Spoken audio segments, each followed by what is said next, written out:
안녕하세요. 저부택시입니다. 우리 기사님들 수고 많으십니다. 고생하셨습니다. 쉬실 분들은 푹 쉬시고 저녁 운행하실 분들은 천천히 준비해서 같이 운행 나가시죠. 저도 잠깐 쉬고 좀 이따 다시 일하러 나갑니다.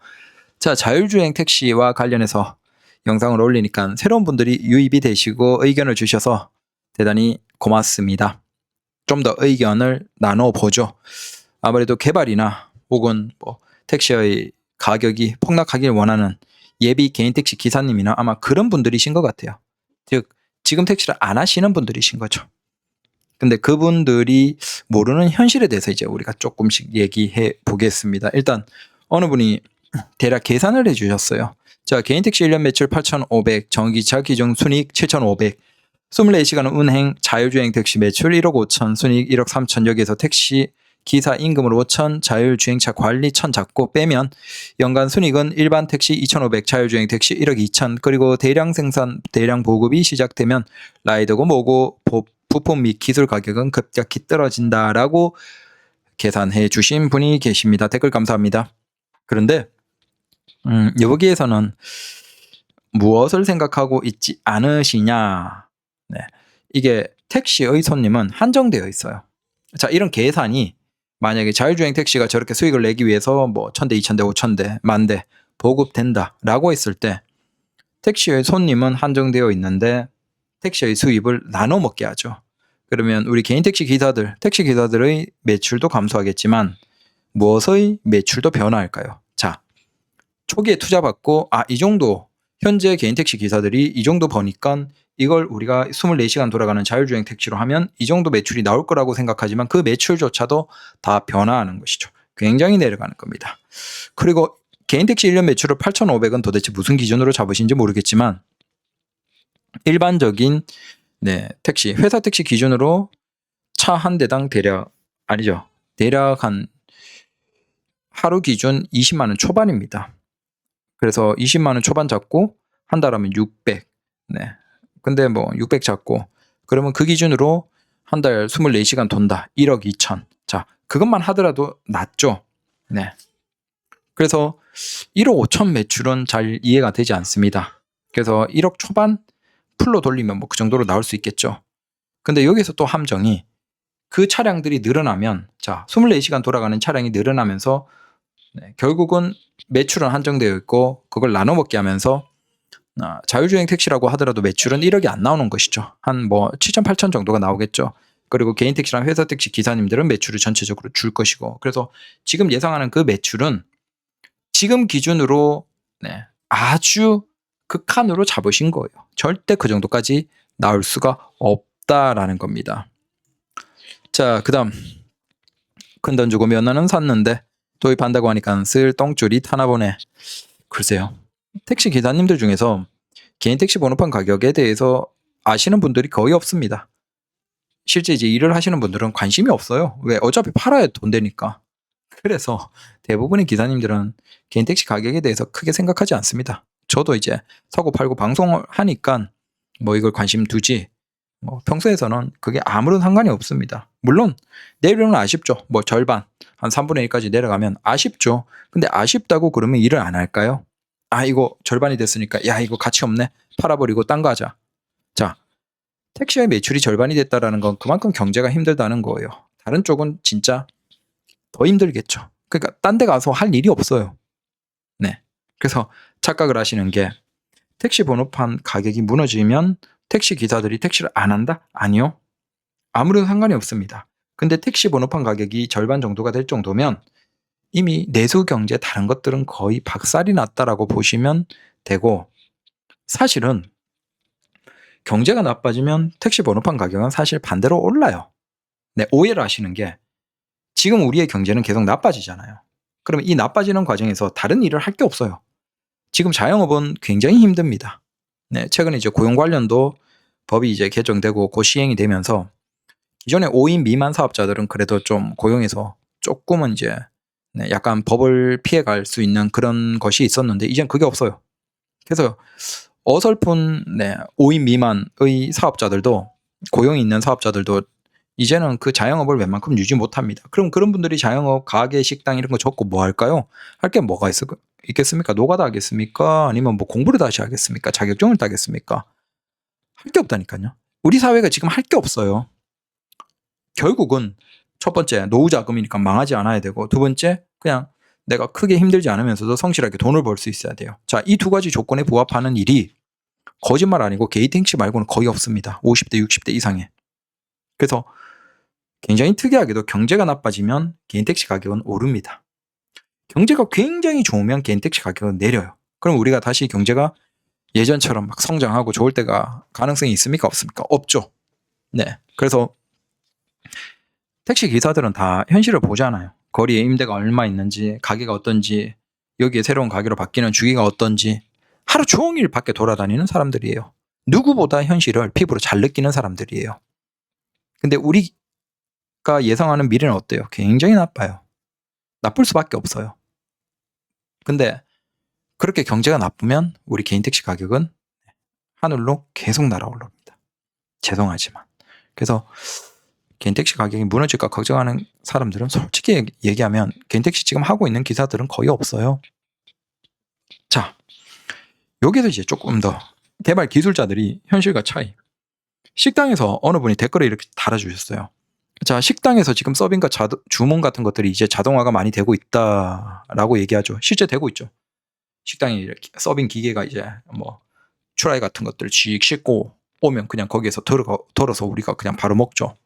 그 다음 주문도 이렇게 기계, 키오스크 같은 거 테이블마다 있는 식당들도 있고 그러면 자동으로 주문이 되죠. 자, 그렇다고 해서 식당에 사람이 없나요? 사람을 줄일 수는 있죠. 근데 그렇다고 사람 없이 돌아가는 무인 식당이 있나요? 없죠. 왜 없을까요? 사람 손을 타는 게 있어요. 근데 손을 타는 그 많은 것들을 자동화가 하기가 힘들어. 자, 식세기 같은 거 식당엔 이미 다 있죠. 대형 식세기. 근데 누군가가 그 정리된 것들을 그릇 따로 분리해서 다 식세기에 넣고 돌려야 되잖아. 그것까지 자동화를 할 수 있어요? 자, 요리하는 사람이 계속 뭐 웍질인가 그걸 해야 되잖아. 그걸 자동화 하는 기계가 있죠. 근데 거기에 재료 넣고 뭐 넣고 이렇게 해서 기계를 키잖아. 그걸 자동화할 수 있어요? 자, 메뉴 나오면 거기에 맞춰서 뭔가 식재료를 준비하는 그걸 자동화할 수 있어요?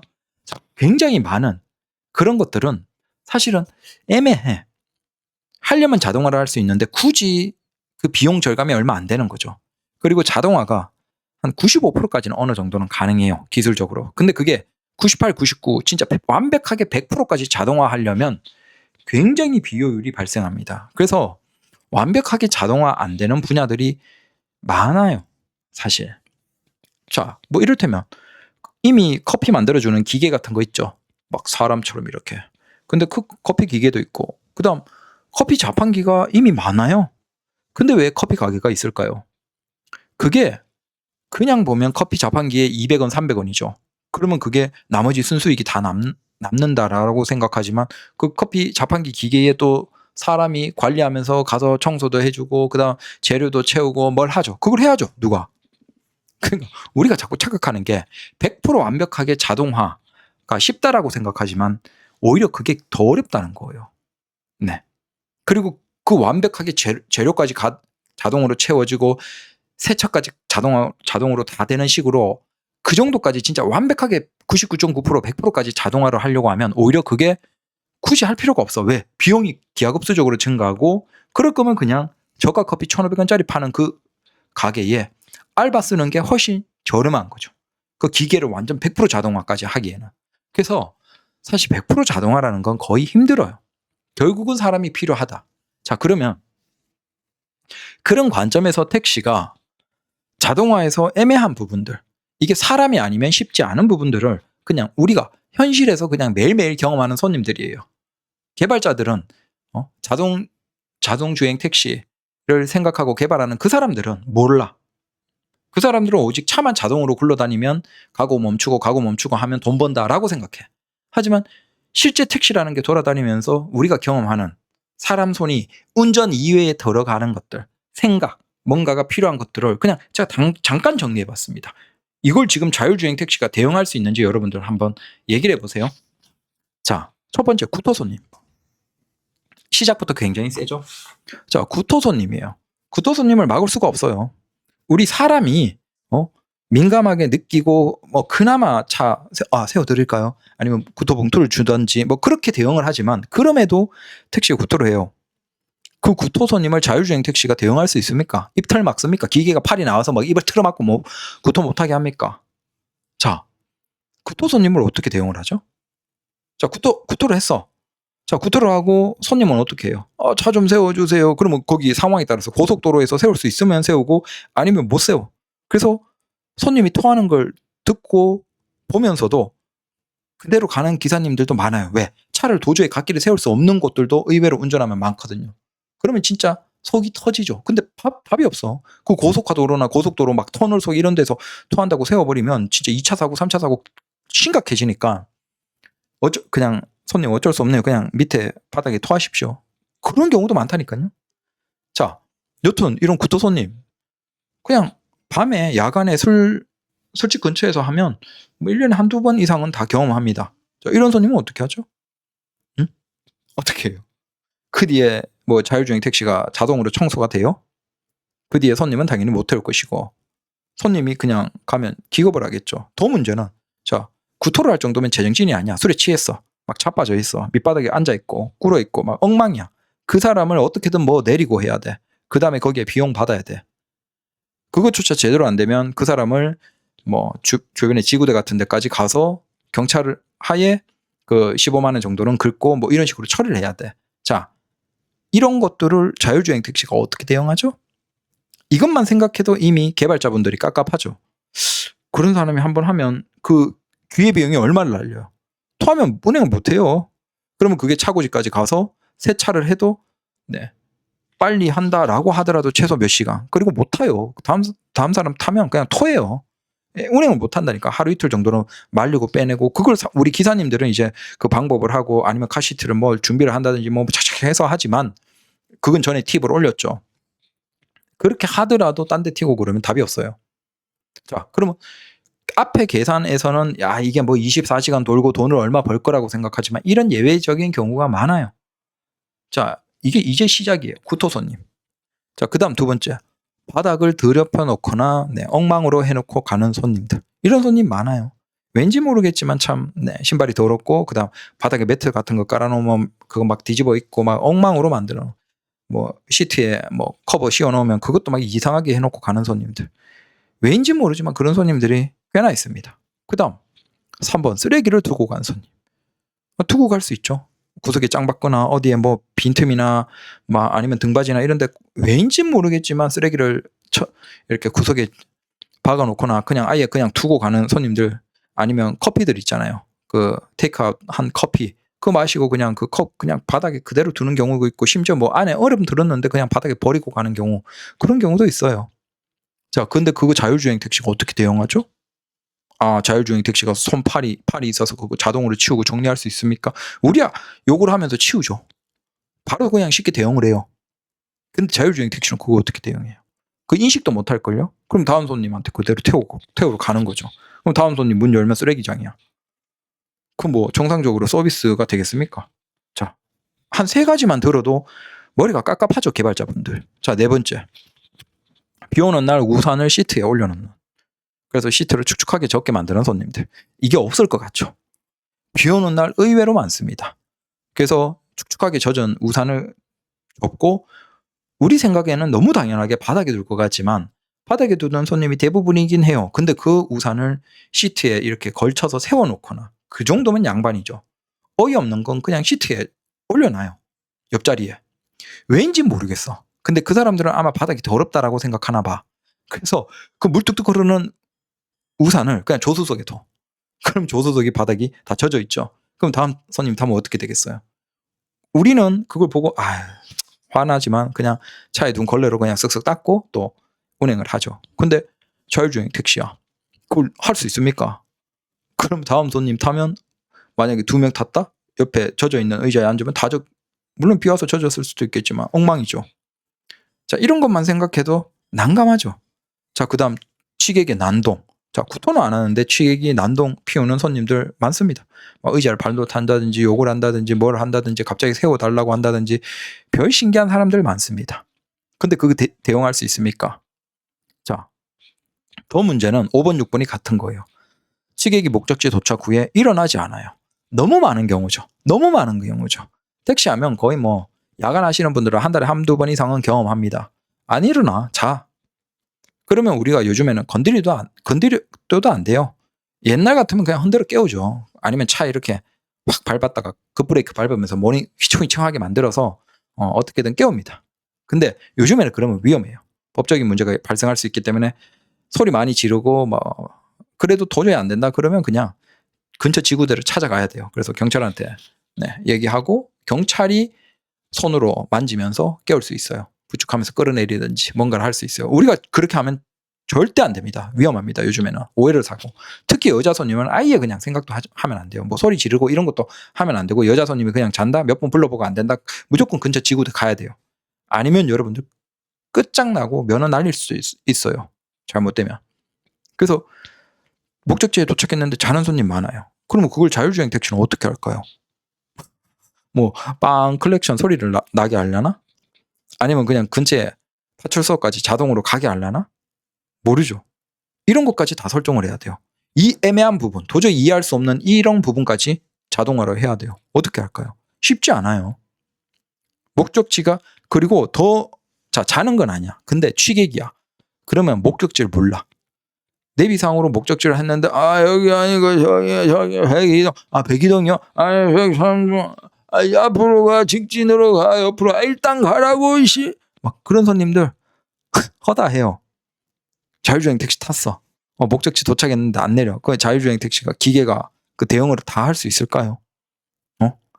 아니면 쥐는 여기 아니라고 안 내려. 그거 어떻게 차가 자동으로 의자 확 제껴서 그냥 끌어내려? 어떻게 대응해? 지금 얘기하는 이런 손님들이 택시를 하면 그날 밤에도 아마 전국에서 수만 명을 경험해요. 우리 기사님들이. 이게 굉장히 특이한 경우가 아니고 이걸 다 더하면 하루 밤에도 그냥 수도 없이 많은 손님들이에요. 그다음 폰 등 물건을 두고 내리는 손님 꽤나 있죠. 그럼 우리 지금은 어떻게 해요? 전화하죠. 손님 지금 제가 어딘데 조금 거리가 있습니다. 그럼 미터기 켜고 가도 되겠습니까? 뭐 그렇게 해서 미터기 요금에다가 플러스해서 더 주는 손님들도 있고 아니면 이제 뭐 아예 그냥 사례비를 제대로 주는 손님들도 있고 근데 언짢지만 뭐 사례를 제대로 안 하더라도 언짢지만 뭐 우리가 어차피 답답하니까 그냥 가서 주는 경우도 있고 그렇게 빨리 받기를 원하는 손님들도 있고 아니면 경찰 지구대나 어디 맡겨주세요 이런 손님들도 있어요. 자, 그걸 어떻게 대응하죠? 자율주행 택시는 뭔가 말을 해서 처리를 해야 되는데 그걸 어떻게 처리해요? 네. 자, 8번째. 손님의 실제 위치와 다른 곳을 출발지로 찍은 손님. 자, 이제부터 좀 난이도가 올라가요. 자기 위치를 안 찍어. 왜인지 모르겠어요. 우리 기사님들이 너무 많이 경험하는 거죠. 자, 이건 위에는 특이한 경우들일 수도 있어요. 근데 이건 진짜 많아요. 그냥 오늘도 저도 몇 번 경험했는 거고 뭐 이를테면 길 건너편이야. 자, 이쪽 저쪽을 잘못 찍어. 그럼 손님은 거기 있어. 그리고 주로 어떻게 해요? 손을 흔들어요. 여기 손을 흔들어요. 여기에요 얘기하거나 전화해서 기사님 반대편이에요. 그래요. 손님이 대부분 안 와요. 부르죠. 그럼 우리는 그걸 바로 인지하고 유턴해서 반대로 가면 돼요. 쉽죠? 근데 자율주행 택시는 그걸 어떻게 할까요? 건너편이야. 저기야. 마찬가지로 자기 위치를 모르는 손님들이 많아요. 왜냐하면 건물 안에서 그냥 생각 없이 찍어. 호출을 해. 그러면 건물 근처에서 자동으로 그냥 위치를 확인하니까 자기가 그냥 출입구에서 나와서 당연히 그쪽으로 있을 거라고 생각해. 이게 참 신기하죠, 사람들이. 근데 실제 앱상에서 찍힌 위치는 뭐 건물의 반대편이거나 달라. 그러면 우리 같으면 이거 왠지 싸하죠. 출입구가 없는데 여기에 사람이 거의 타는 경우가 아닌데 여기다고? 그럼 전화하죠. 전화해서 혹시 어디 쪽에 계시냐라고 하면 우리는 대략 그걸 인지할 수 있어. 근데 자율주행 택시는 그냥 찍은 곳이 이상해도 거기 가서 서 있겠죠. 그러면 손님은 생각한 곳이 아니야. 서로 달라. 근데 손님은 거기를 모르는 장소야. 그러면 답이 없는 거죠. 그런 거 다 취소가 되는 거예요. 네. 근데 자기 위치를 못 찍는 손님이 굉장히 많습니다. 놀랍게도. 그다음 차량의 정차가 어려운 곳들이 출발 목적지인 경우가 많아요. 목적지는 그나마 다행이죠. 근데 출발지, 막 코너발이나 아니면 뭐 횡단보도 아니면 일방통행 아니면 막 차선이 하나야. 심지어 그 차선 하는데 막 교차로 막 왔다 갔다 하는 그런 곳에 네, 출발지라고 찍어놓는 손님들도 꽤나 많아요. 지금 같으면 우리가 진짜 뭐 어떻게든 뭐 좀 다른 차들 지나가고 피해 없도록 아니면 카메라 같은 데 안 찍히도록 세우죠. 아니면 그냥 아예 차라리 한 바퀴 빙빙 돌죠. 네. 여튼 뭔가를 해서 일단 손님이 부른 곳을 가야 돼. 물론 이제 가끔 기사님들은 아예 거기 차 있을 수가 없다고 빨리 나오거나 아니면 다른 쪽에서 하라고 그런 경우도 있어요. 근데 뭐 일단은 뭐 적어도 일반적으로 3분이나 5분은 기다려야 되니까 뭐 어떻게든 서 있고는 해요. 근데 그걸 자율주행 택시가 아예 법적으로 못 써 있는 곳이야. 어린이 보호구역이야. 횡단보도 근처야. 사거리야. 그러니까 법적으로 아예 거기는 정차가 안 되는 곳이야. 실선 2개야. 오른쪽에 선이 실선 2개면 아예 정차도 안 되죠. 근데 지금 우리는 그냥 법 쌩까고 그냥 선단 말이야. 손님도 당연하게 거기에서 탈 거라고 생각하고. 근데 우리가 도시나 이런 거리에 보면 의외로 실선 2개로 아예 정차가 안 되는 곳들이 많습니다. 그걸 만약에 자율주행 택시는 법적으로 아예 정차가 안 되는 곳들은 안 되게 해야죠. 법을 쌩까고 그거 그냥 할진 않을 거 아니야. 그럼 탈 수 있는 데가 별로 없는데? 그러니까 지금 택시는 우리는 인간이기 때문에 법을 약간 어기는 거죠. 그럼에도 그렇게 태우지만 손님들도 그걸 당연하게 생각하고. 근데 자율주행 택시는 그걸 못할 거 아니야. 설마 그 기계인데 법을 안 지키고 쌩까고 그냥 적당히 인간처럼 할까? 그거 안 되잖아. 그런 것도 그냥 답이 없어요. 그 다음 이를테면 문을 제대로 닫지 않아. 그나마 탈 때 닫지 않으면 손님에게 얘기를 할 수 있죠. 근데 내리면서 제대로 닫지 않고 가버리면 아니 물론 자동으로 이제 문이 닫히는 기능이 들어갈 수도 있겠죠. 그건 대응할 수 있죠. 창문도 그렇고 그런 것들이야 뭐 대응할 수도 있겠지만 꽤나 있고. 그다음 외국인 말 자체가 안 통해. 자기 위치도 몰라. 이런 외국인들도 많고. 그다음 기술적으로 봐도 뭐 이를테면 저기 논현동이나 먹자골목 술집 골목 안에 많이 부르거든요. 그러면 뭐 먹자골목 안에 술집 골목 그 빡빡한데 서로 교차하면서 겨우겨우 피하면서 가야 되는 사람도 엄청 계속 있는 거기에서 자율주행 택시가 자동으로 가면서 사람들 뒤에 천천히 따라가면서 맞은편에 오면 피해줬다가 다시 오고 피해줬다가 오고 이게 된다? 그 정도까지 기술이 된다고요? 쉽지 않을걸요. 가능은 하겠죠 기술적으로. 근데 굉장히 어렵다. 마찬가지로 손님이 자기 편하죠. 그래서 도저히 차를 못 돌리는 곳들이 있어요. 뭐 저기 뭐 많아요 그런 데가. 관악구 뭐 빌라촌에 꼭대기 이런 데 가면 밤에 되면 아예 작정하고 차를 못 뺄 생각. 그러니까 유턴은 아예 안 되고 들어가면 후진으로 나와야 되는 곳들도 꽤나 많아요. 근데 손님은 그 언덕백이고 그러니까 그냥 편하자고 그냥 자기 딱 집 앞에 찍어놓죠. 그러면 우리는 화가 나지면 어쩌겠습니까? 그걸 뭐 손님에게 대놓고 여기 못 들어간다고 얘기하는 기사님들도 계시지만 뭐 그럼 바로 별점 테러 받고 1점 받고 그냥 난리가 나겠죠. 스트레스 받고 어쩔 수 없이 그냥 화가 나지만 가 우리는. 그래서 뭐 욕을 궁시렁궁시렁 하면서 후진해서 나오는 거죠. 겨우겨우. 근데 그런데 자율주행 택시가 전진으로 갔다가 후진으로 피해서 알아서 다 나온다? 진짜 골 때리는 곳들 많은데. 네. 글쎄요. 그 정도까지 기술이 된다? 그리고 네. 우리가 남을 세워야 될 때가 있어요. 그러니까 솔직 골목이나 뭐 번화가나 홍대나 이런 데는 사실은 뭐 이건 조금 그렇지만 보행자를 멈추게 해야 돼요. 라이트를 켜고 아예 차 대가리 들이밀면서 보행자를 피해가게 멈추게 안 하면 못 지나가는 곳들이 있어요. 이건 차도 마찬가지예요. 저기 저 차를 내가 지금 차 대가리 끼워 넣어서 아예 그냥 저 차가 멈추게 해서 내가 간다든지 뭐 그런 경우가 우리가 많잖아요. 운전을 하면. 그냥 착하게 기다려서는 절대 내 순서가 안 오는 그런 경우가 많아요. 서울이나 특히 서울은 그런 게 많죠. 근데 그걸 자율주행 택시는 어떻게 할까요? 자율주행 택시도 차 대가리 들이밀면서 차 세우고 그냥 막 그렇게 할 수 있을까요? 마찬가지로 사람이 굉장히 많은 곳에서 홍대나 뭐 이런 데서 사람들이 피해가게 강제로 대가리 차 들이밀면서 어떻게든 사람이 피해가게 그렇게 할 수 있을까요? 글쎄요. 그 정도까지 쉽지 않을 거예요. 그건 상대방에게 아예 피해를 감수하고 뭔가 작동이 이루어져야 되는데 그 정도까지 된다? 쉽지 않죠. 네. 그래서 이런 것들이 뭐냐 하면 어거지 같죠. 근데 우리 개인 택시 기사님과 지금 개발자는 극과 극의 생각을 할 거예요. 개발자는 아유 겁줄 나고 무슨 말도 안 되는 어거지 상황을 얘기하네 이러겠죠. 개발자는, 자율주행 택시 개발자는.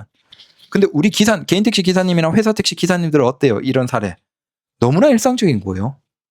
너무나 흔한 거예요. 그냥 택시 운전을 하면 아 오늘 운 없네 그러면서 꽤나 많이 만나는 경우예요. 네. 그래서 이게 지금 극과 극이죠. 개발자들은 이런 경험을 모르는 거야. 그러니까 그들은 차가 자동으로 가고 멈추면 돈이 벌어질 거라고 생각하는 거지. 택시를 굉장히 단순하게 생각하는 거야. 하지만 우리 막상 해보면 이게 단순히 가고 서는 그것뿐만 아니라 그 외에 인간으로서 생각하고 행동해야 되는 부분들이 굉장히 많다. 그래서 우리 택시를 딱 이미 한 기사님들은 아 자율주행 택시는 한국에서 불가능하다라는 걸 바로 알죠. 그러니까 우리 기사들끼리는 이런 얘기를 너무 해. 전혀 자율주행 택시가 택시의 번호판 가격을 떨어뜨리고 그런 걱정을 안 해. 왜? 불가능하다는 걸 알거든. 근데 크게 두 가지겠죠. 자율주행 택시를 개발하는 그쪽의 개발자들이라든가 그분들은 어떻게든 투자를 받아야 되니까 이게 그림을 긍정적으로 보여주기 위해서 계속 포장을 하는 거죠. 지금 택시 시장이 이렇고 이용 규모가 어느 정도인데 우리가 이걸 한 10%, 20%, 30%만 대체해도 자율주행 택시도 해도 수익이 이만큼 가능할 것이다라고 그림을 그리죠. 하지만 막상 그 자율주행 택시가 막상 돌아가기 시작하면 한 100대만 굴리기 시작해도 엄청나게 생각도 못한 부분들이 발생할 거예요. 결국은 그걸 해결하려면 사람이 타고 있어야 돼요. 사람이. 그러면 최저시급 받으면서 타고 있어도 그 최저시급 받는 기사님들은 그러니까 조수석이나 운전석에 누가 앉아있으면서 이런 부분들을 처리해야 된다니까요. 어디에 이렇게 차고지를 정해놓고 거기까지 왔다 갔다 하는 개념으로는 불가능해요. 서울은 애초에 차가 많고 그나마 저기 지방의 산골에 차 거의 없는 동네 주민 한 몇만 명 되는 지역 그 정도에서는 가능할 수 있어요. 차고지까지 빨리 왔다 갔다 가능하겠죠. 서울은 몇 킬로만 지나도 낮 시간에 아니면 주말이나 이럴 때 막힐 때는 그냥 1시간 잡아먹는 거 뚝딱이에요. 그러면 쓰레기 있고 아니면 구터 있고 문제 처리하는데 1시간 차고지까지 갔다 왔다? 아예 불가능해요. 자 결국은 차 안에 누군가가 타고 있어야 돼요. 근데 차 안에 누군가가 타고 있으면 어떤 현상이 일어나냐? 결국은 해결 방법은 그거밖에 없는데 누가 타고 있으면 그 사람의 급여가 법인 택시 기사님들의 급여보다 더 많다는 걸 아시나요? 우리가 이제 최저시급이 10,000원이잖아요. 그럼 이걸 24시간 돌리면 2명을 쓰겠죠. 12시간씩. 그거보다 적게 해서 3명씩 할 수도 있고 8시간씩 3명을 할 수도 있고 아니면 2명은 써야 되잖아요. 12시간씩 교대. 근데 그 12시간 교대로 하는 그 사람이 어떤 일을 하더라도 우리는 최저시급을 줘야 되잖아요. 10,000원. 근데 시간당 시급 10,000원이 지금 법인 택시의 기사님들 소득보다 더 많다니까요. 이해가 되세요? 개발자님?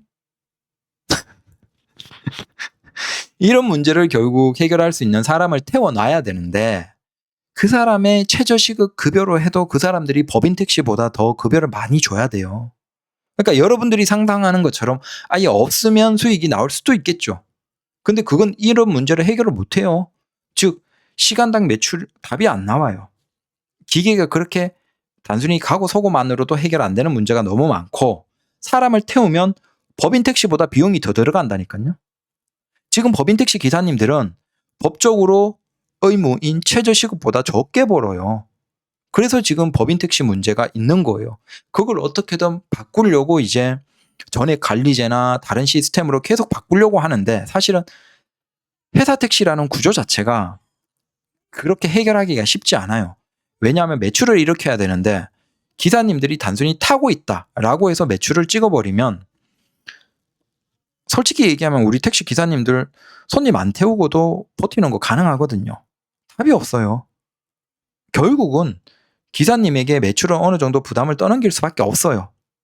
그걸 근거로 해서 수익을 보전해줘야지 그냥 타고 있으니까 무조건 최저시급 그렇게 해버리면 대부분의 법인 택시 회사가 파산합니다. 그래서 그 중간에 절충점으로 전액관리 같은 거나 아니면 다른 형태로 지금 계속 시도는 하고 있지만 구조적으로 불가능해요. 지금까지도 실패했고 근데 그 법인 택시보다 사람 한 명 태워서 이렇게 사람이 필요한 것들을 관리하면 돈이 더 든다고요.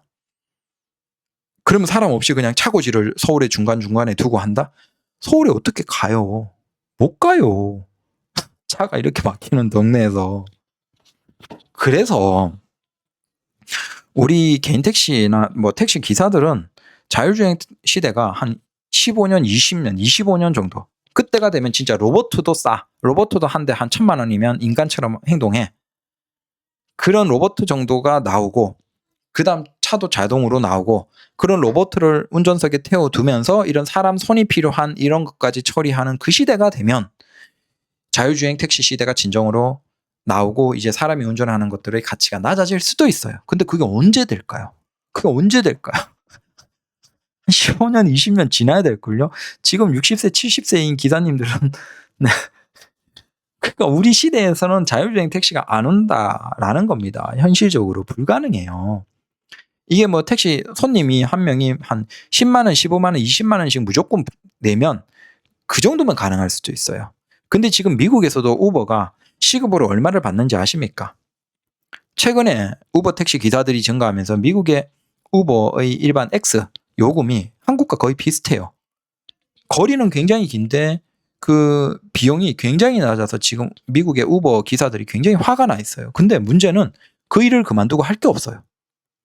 그래서 미국의 우버 일반 자가용 기사들조차도 지금 화가 나 있는데 답이 없어요. 경제가 나빠지고 사람들이 그쪽으로 해버리면 시급이 아무리 낮아져도 그걸 한다니까요. 그러니까 우리 개인 택시도 자 자율주행 택시가 나왔어. 한 10,000대 나왔어. 그럼 우리 시급이 낮아지겠죠. 매출이 낮아지겠죠. 낮아져도 우리는 딴 걸 할 게 없어요. 대부분의 기사님들은 이걸 해야 돼요. 그럼 전체적으로 매출도 감소하겠죠. 그러니까 현실성이 없다라는 거예요. 컴퓨터 앞에서 열심히 연구 개발하는 분들의 그 노력 뭔가 기대를 꺾고 싶진 않아요. 근데 죄송하지만 그거 아무리 돈 때려붓고 해봤자 안 돼요. 안 됩니다. 15년, 20년 내로는 안 돼요. 헛돈 쓰는 거예요. 거기에 투자하는 사람들은 멍청하게 돈 다 날리는 거고. 그게 회사 돈이면 괜찮죠. 근데 진짜 그게 투자하는 사람들이라면 절대 그런데 멍청하게 투자하면 안 돼요. 그러니까 GM이 크루즈, GM 있잖아요. GM, 한국 GM. 그 본사 미국 GM이 아니 수조가 아니고 10조 이상을 때려 부었어요. 그 자율주행 기술 개발이랑 현재 돌리면서 그 우리 볼트 택시 차량 기사님들 계시죠? 가끔 볼트. 그 볼트 차량 베이스로 해서 미국에서 이미 GM 크루즈로 자율주행 택시를 꽤나 돌렸어요. 돌리다가 도저히 답이 없어서 포기한 거예요. 왜? 현실로 이걸 차량을 만들어서 굴리는데 막상 굴리니까 단순히 이게 차가 가고 서고로 답이 안 나오거든요. 결국은 사람이 손이 필요하고 근데 그 사람 손이 필요한 그건 아무리 수익 구조를 만들어내봤자 쥐어짜봤자 이미 미국에 많은 자기 자가용으로 그냥 싼 차 자가용으로 사람 태우고 고작 몇십 달러 받는 그 우버 기사들과 비교해서 수익화가 불가능해요. 그러니까 10여 조 이상을 10조 이상을 때려 부은 GM이 포기를 한 거예요. 막상 굴려보니까 답이 없으니까. 그나마 지금 남아있는 게 구글의 웨이모. 얘들도 돈을 수조 이상을 때려 부었어요. 근데 지금 빼지도 못하고 계속 가기에는 애매하니까 확장은 느리고 이 상태에 있는 거예요. 지금 이 상태예요. 그냥 뭐 좀 죄송하지만 혹시 뭐 일반 개발자들이야 뭐 자기들 때려붓고 한다는 거 뭐 하겠습니까? 두십시오. 어차피 돈 다 날릴 게 뻔하고. 근데 혹시 예비 개인 택시 기사님들이 몇 년 내로 자율주행 택시가 나오면 개인 택시 번호판 가격 붕괴하면서 우리가 5천만 원, 4천만 원, 2천만 원에 서울 개인 택시를 시작하자라고 생각하겠지만 아마 여러분들 돌아가실 때까지 그 기회가 안 올 겁니다. 그냥 하세요. 이상한 헛생각 하지 말고. 감사합니다.